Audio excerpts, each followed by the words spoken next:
Hi, this is Doug Daugherty with Hamilton Flourishing, and we're so glad that you could be with us today. I think this is one of the most important elections coming up for Hamilton County, and it has to do with the school board. And the school board has huge responsibilities, and there are 21, I think, people running for the school board, 20 or 21. And with redistricting, it's made it even more than used to be. I think there's 11 now. There used to be seven or Mhm. nine. It was nine, and then it's 11. And today we're interviewing Tate Smith, who is running as a Republican in District 9. There are three Republicans, to my understanding, and no Democrats, so the primary will determine the winner.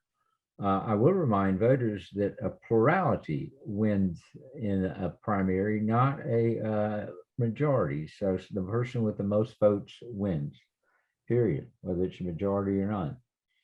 So Tate, we're glad you could join us. How you doing? Very well. How are you? Good, good. Had a good day so far. Tell us a little about yourself, Tate. Are you a native Chattanoogan? For most of my life, I was actually born in Jacksonville, Florida. My father was in the Navy, so that's why I was born there. But we moved up in the Chattanooga area when I was about 3 years old. And when I was four, we moved out to the District 9 area off Highway 58 in Harrison Bay. Yeah, yeah. Are you married? I noticed you have a wedding ring. Yes, I've been married for a year and a half to my lovely wife, Elizabeth, and she is actually a Hamilton County educator herself. Really, really. And do you have any children or in school? Not yet, but I do have a little sister. We're actually 18 years apart, and she is currently going to Big Ridge Elementary. Okay. Well, I know that part of this county pretty well. Um, so what you're in District 9. What areas of the county is that? I mean, how would you describe it? It's in Uh, Harrison? Is it up there? Yeah, so it's pretty much any school that's along Highway 58, going from right around the Champion Road area, which I believe CCS is redoing a building, or Hamilton County's doing a building for CCS to move into. We're at the old Lakeside Academy. And then it goes all the way up 58 past the bay, all the way through Birchwood, Georgetown, and then even over to a little bit of West Ottawa. Huh. And what schools are in your district? So Central High School, of course, Brown Middle School, the new Harrison Elementary, the adult high school, Snow Hill Elementary, Wallace A. Smith, and Hunter Middle School. And I think still, I know they just redrew the lines, but I think Ottawa High is still part of District 9. Okay. Um, Now, from my point of view, the school board race is very, very important. It's roughly two-thirds of our county taxes. It's 30% of the state budget. There's federal money coming in with even more now with the COVID thing. Uh, you've got 45,000 students, K through 12. You've got one of the biggest employers in Hamilton County, 6,000 plus employees. It's just a huge undertaking. And so it creates tremendous responsibility for you because really in part, the dreams of these children are in the hands of their teachers and the people who are instructing them in part. So it's a big, big deal. And so we think it's important for taxpayers, for voters, for citizens, for everybody to know where the people running for school board is. And so I wanted to ask you a few questions. Why are you, Tate Smith, District 9, qualified to serve on the Hamilton County School Board? Well, I'm glad you asked. I get asked that a lot. And, I really, really enjoy helping others. And I have been told that I have a servant's heart. And I just get, gratification out of, assisting others in any way that I can. And I really wanted to do something that I felt like was making a difference. And, I've always had a inclination for, helping kids, and, whether it's becoming a educator myself, or, being a coach, which I still feel like I really want to get into coaching at some point. But, as far as being a public servant, I just really want to help others, and I feel like I'm qualified to serve the District 9 area because I graduated from the District 9 area, went K through 12, graduated from Central High School in 2014. And so I have, a heartbeat on some of the issues that are, that were plaguing us then, and as well as continuing to today. So I feel like, that along with growing up, my mom had been a substitute teacher for Hamilton County, and actually substituted mostly in the District 9 area. So I got to hear about, issues that were going on in the schools, from, a substitute teacher's perspective and other teachers. So, I feel like I'm qualified to serve the area because, one, I really just like helping others, like I said, and then also because I really just know the area. Great answers. Okay. Um, Talking about the big picture, I think there's 79 schools in the district, all these students. What do you think from the 30,000-foot level are the challenges facing not just your district, but the whole system? Because the board, yes, they have a constituency from their district, but they also are responsible for the whole county and for the education of all these children, young people. So what do you think are the big challenges facing the Hamilton County school system? Well, I think it goes without saying, adequate teacher and teacher assistant compensation is very, very, very much a huge issue right now across not just Hamilton County schools, but statewide and, federally, nationwide. So, that's, I would say, is the number one, is teachers feeling like they aren't adequately paid and, respected for, how much time they've invested in, educating themselves, going through college or, graduate school, which my wife is actually going through right now to obtain her master's degree. So, she's told me that, it would be nice to feel like the amount of effort that goes into, earning a degree to be certified as a teacher, and then continuing education, and then, some of the problems that go day in and day out, being a teacher, needs to be more fairly compensated. So, definitely another one, again, being from the District 9 area and graduating from Central, is school building integrity.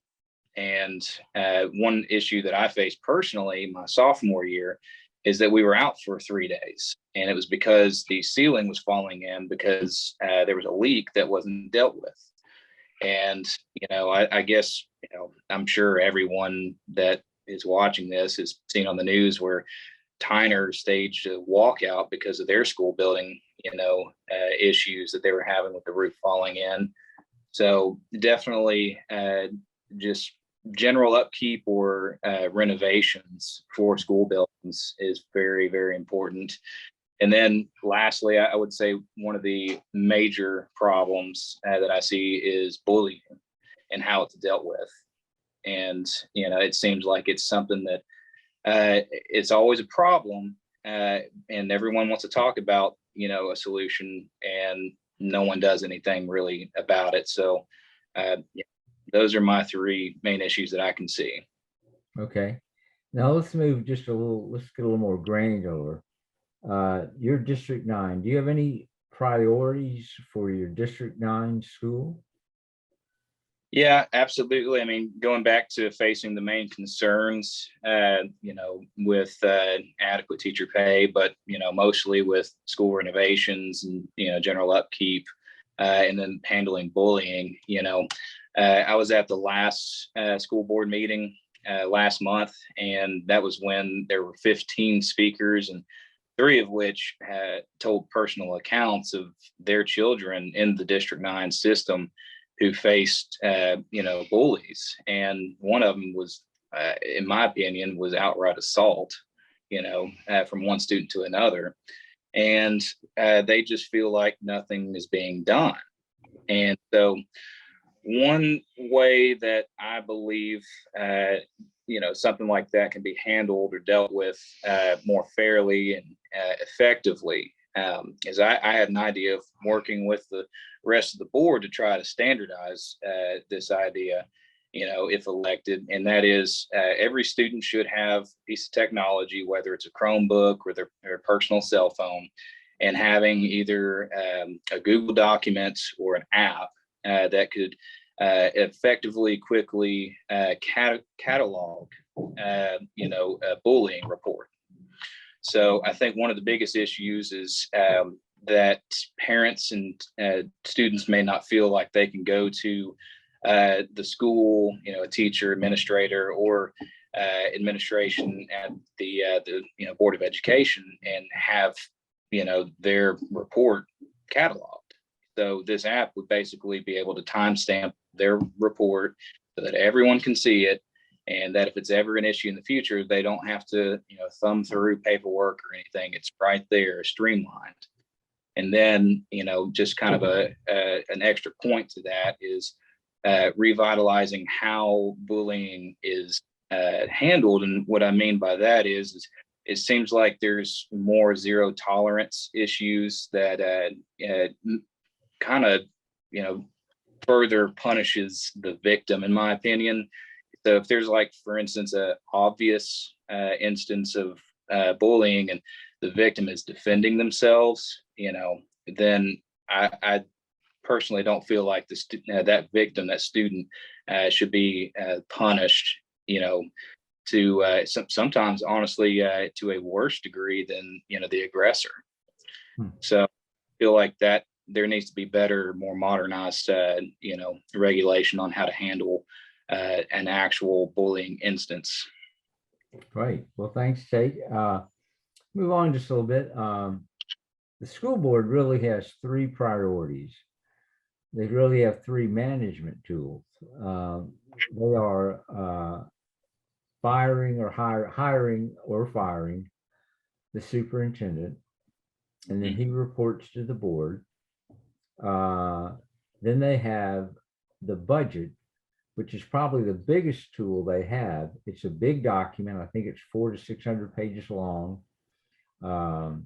It has a lot of language in it that people don't understand, and most people wouldn't understand. And so it takes a lot of work. If you're on the thing, the primary budget, a management tool. Then the third thing you get to deal with is policy, and that kind of changes from time to time. You're talking about bullying now. A while ago, I was talking about books. We were always talking about literacy. So there are different policy issues that come up that are important to that you deal with. But probably the biggest tool that you can get your hands around more easily is the budget. And just wondered, have you studied the budget, both the operational and the capital budgets of the school? I have, and you're right. It is pretty large, and some jargon in there is kind of hard to digest. But from everything that I've read throughout, I think it's a 154-page document. I do actually have some of it printed out right here, and I would have to say I do appreciate the 2022 fiscal year budget, the operational budget, and how they're planning to implement the funding, or allocate it, I should say. And, 3 major things that kind of goes along with my priorities is, future ready students. And that's, of course, adding additional vocational classes into schools, which I really wish I had more of that when I was in school, and that wasn't even that long ago. But, it's, I believe that's going to be major. I know they've been working on that for a while. great teachers and leaders. Of course, that's going to help raise teacher compensation, which again goes along with my priorities and what I believe are problems. And, the last one is the effective and efficient operations portion of the budget. And just reading off exactly from the budget plan, it says continuing investments into facility improvements. And so, again, I agree with that, going along with what I've talked about before. So there are several things in the new budget that I like, and that if elected, I would like to work with the rest of the board on really pushing, getting these ideas from the budget through to the commission. Mm-hmm. Mm-hmm. Good. And last question, Tate. You've looked at the budget. You've looked at your problems. You've talked about the big picture. Would you support a tax increase for Hamilton County Schools? No. And the biggest reason for that is I believe that a tax increase, especially right now with inflation going all over the place, and just general cost of living, that if we were to increase, the taxation on the public, that I feel like parents in the lower income category will no longer be able to stay in this area because they can't afford to live here. And I believe that if we increase the taxes, especially at this time, it could basically cause a mass exodus of, the vast majority of low income families, which, I actually came from. So I feel like if I was still in school and my parents would have to face a tax increase, that there would be no way that we'd be able to continue living here. Okay, thanks for your answer. Talking to Tate Smith, who's running for school board in District 9. Elections are May 3rd. Early voting is already going on. You can vote. You can go to Hamilton County Election Commission and find out where you're supposed to vote. If you don't know how, just Google it. It'll take you right there and put your name and address in there, and it'll tell you where to vote and what you're supposed to vote for. But before we finish, Tate, I wanted to ask you, if somebody is listening to this and say, I like that young man, he'd make a great school board member, and they want to support you, what's the best way to reach out to you?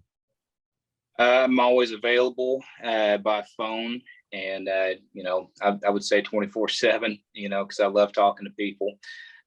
So my phone number, if you want to call or text me, is area code 931-505-0687. And then I do have a Facebook page, which is Tate Smith for District 9 Schools. Pretty active on there, making posts, every other day that you can communicate with me on. And other than that, my other contact information for different emails, if you want to email me for any reason, then you can reach me through there. Okay, great, Tate. Well, listen, we appreciate the fact that you've taken the time out to talk to us, and thanks a lot. Okay. Oh yeah, you're very welcome, and thank you for the opportunity. And thank you for watching Hamilton Flourishing's interview of school board candidates.